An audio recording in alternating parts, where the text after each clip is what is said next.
अब जो मसला रह गया है वो ये है कि रोज़े के मुकल्लफ कौन कौन है, किन लोगों के ऊपर रमज़ान मुबारक का रोज़ा जो है वो फ़र्द है।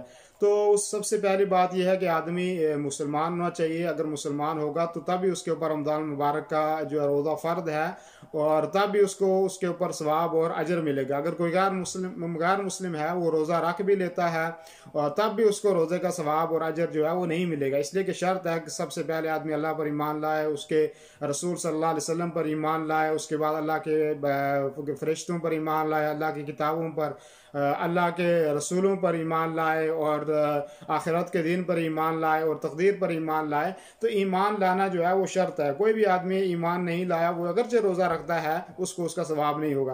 बेशुमार बहुत सारे लोग ऐसे हैं कि जो रोज़ा रखते हैं, गैर मुसलमान भी जो बहुत सारे जो रोज़ा रखते हैं, लेकिन उनको उसका सवाब नहीं मिलेगा जब तक वो कलमा ला इलाहा इल्लल्लाह ना पढ़ लें और इस्लाम में मुकम्मल तौर पर दाखिल ना हो जाएं, तब तक उनको रोज़े का फ़ायदा नहीं होगा। तो सबसे पहले चीज़ है कि आदमी मुसलमान होना चाहिए। तो मुसलमान से जो गैर मुस्लिम लोग हैं वो निकल गए क्योंकि उनके ऊपर रोज़ा फ़र्ज नहीं है। जब वो मुसलमान ही नहीं तो इस्लाम के हकाम उनके ऊपर लागू नहीं होते। इसी तरीके से दूसरी शर्त यह है कि आदमी बालिग होना चाहिए और बच्चा है या बच्ची है जब वो बालिग हो जाए तब उनके ऊपर रमज़ान मुबारक का रोज़ा फ़र्द होगा। लेकिन अगर जो है वो सन तमीज़ को पहुंच चुके हैं, 7 साल के हो चुके हैं, तो ऐसी सूरत में उनको रमज़ान मुबारक के रोज़े की तालीम देनी चाहिए। और अगर 10 साल के हो जाएं तो फिर उसके ऊपर जो है उनको कोशिश करवानी चाहिए कि वो रोज़ा रखें। इसलिए कि अल्लाह के नबी सल्लल्लाहु अलैहि वसल्लम ने फरमाया मुरू सिबियानकुम बिस्सलाह इज़ा बलगू सबअन, कि अपने बच्चों को नमाज का हुक्म दो कि जब वो उनकी उम्र 7 साल की हो जाए। वज़रिबूहुम अलैहा इज़ा बलगू अशरन, कि उनको उसके ऊपर मारो नमाज न पढ़ने के ऊपर जब उनकी उम्र जो है वो 10 साल को पहुंच जाती है। वफ़र्रिक़ू बैनहुम फ़िल मज़ाजी, और उनके बिस्तर अलग कर दो। अगर बच्ची हैं तो तब भी बच्चियाँ एक साथ न सोएं, बच्चे हैं तो एक साथ सोएं, उनके बिस्तर जो है वो अलग कर दिए जाए। तो ज़रूरी आदमी जो शुरू से बच्चों को तालीम दे ताकि वो रोज़े रखें। और अगर आप बच्चा 12-13 साल का बड़ा हो जाता है, उसको तालीम आपने नहीं दी, उसको आपने नहीं सिखाया कि रमज़ान के रोज़े रखने हैं, तो ऐसी सूरत में आप बच्चे के लिए मुश्किल होता है कि वो रोज़ा रखे, क्योंकि उसको शुरू से उसको आदत आपने नहीं डाली है। और सहाबा किराम रिज़वानुल्लाहि अलैहिम अजमईन के बारे में आता है कि सहाबा अपने बच्चों को जो है वो रोज़ा रखवाया करते थे। और यहाँ तक कि हदीस में आता है कुन्ना नसूमुहु व नुसव्विमु सिबियानना अस्सिगार, क्या हम खुद भी रोज़ा रखते थे, जो हमारे छोटे बच्चे होते थे उनको भी हम रोज़ा रखवाते थे। और बस जब बच्चे जो हैं वो खाना तलब करते थे तो उनको हम खिलौने वगैरह दिया करते थे और ये कहते थे कि अभी इफ्तारी का टाइम करीब है और फिर एक साथ में इफ्तार करेंगे। तो ये जो एक तालीम है बच्चों को शुरू से, जो नाबालिग बच्चे हैं उनको तालीम दी जाए ताकि वो जब बड़े हों तो उनको पता हो कि रोज़ा रखना है हमें। और इसी तरीके से आकिल के ऊपर रोज़ा फ़र्ज है। जो आदमी अक्लमंद हो, जो अक्लमंद नहीं है, जो पागल है, अल्लाह मेरी और आपकी हिफाज़त फरमाए, जिनका दिमाग सही नहीं है, उनके ऊपर रमज़ान मुबारक का रोज़ा फ़र्ज नहीं है। और अल्लाह के नबी सल्लल्लाहु अलैहि वसल्लम ने फरमाया कि रुफ़ी अल क़लम अन सलास, के 3 आदमी से जो है वो कलम उठा ली गई है, कलम उनके बारे में नहीं लिखती है।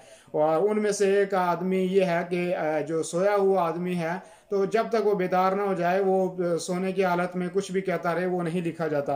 वह अनिस्सबी हत्ता यबलुगा, जहाँ तक कि बच्चा, जैसे कि मैंने बताया कि बच्चे के ऊपर रमज़ान के रोज़े फ़र्ज नहीं है, जब बच्चा बालिग हो जाए तो फिर उसके ऊपर रमज़ान के रोज़े या जो भी बातें हैं वो फ़र्ज होती हैं। और इसी तरीके से फरमाया वह अनिल मातूई हत्ता यअक़िल, जब आदमी पागल आदमी है जिसकी अकल सही और सलामत नहीं है, उसके ऊपर रमज़ान मुबारक का रोज़ा फ़र्ज नहीं है। जब वो सही हो जाएगा तो तब उसके ऊपर रमज़ान मुबारक का रोज़ा फ़र्ज होगा। इसी तरीके से आदमी कादिर होना चाहिए। कादिर का मतलब ये है कि ऐसा आदमी कि जो रोज़े रखने की ताकत रखता हो। अगर कोई ऐसा बूढ़ा आदमी है जो अब रमज़ान के रोज़े की ताकत ही नहीं रखता है, उसकी उम्र जो है वो 90 साल 100 साल से ऊपर हो चुकी है, उसको तमीज़ ही नहीं, क्योंकि जब आदमी बड़ा हो जाता है तो समझो एक छोटे बच्चे की तरह हो जाता है, अब उसको याद नहीं रहता, वो कादिर नहीं है उसके ऊपर, तो ऐसी सूरत में वो रमज़ान मुबारक के रोज़ा नहीं रखेगा, बल्कि वो जो है उसका फिदिया देगा। और और अब इसी तरीके से जो है मुकीम होना चाहिए। मुकीम से मुसाफिर आदमी निकल गया, मुसाफिर आदमी जो है उसके ऊपर रमज़ान का रोज़ा फ़र्ज नहीं है।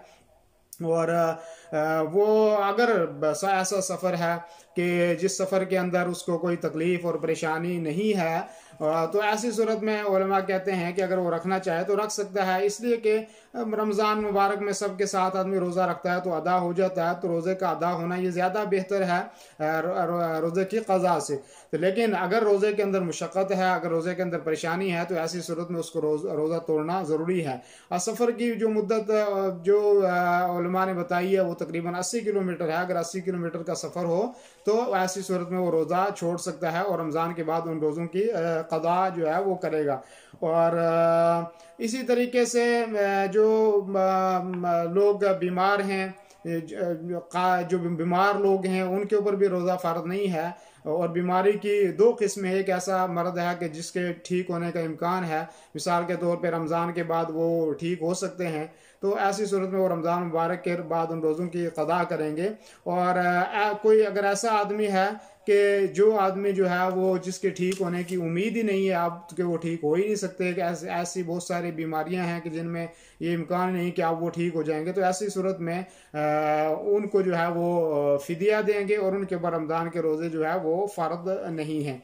ऐसे ही अगर कोई औरत जो है वो हामिला है या कोई बच्चे को दूध पिलाने वाली है और वो मुशक्क़त का खौफ महसूस करती है, तो ऐसी सूरत में वो रमज़ान के रोज़े छोड़ सकती है। रमज़ान के बाद उन रोज़ों की क़ज़ा की जा सकती है।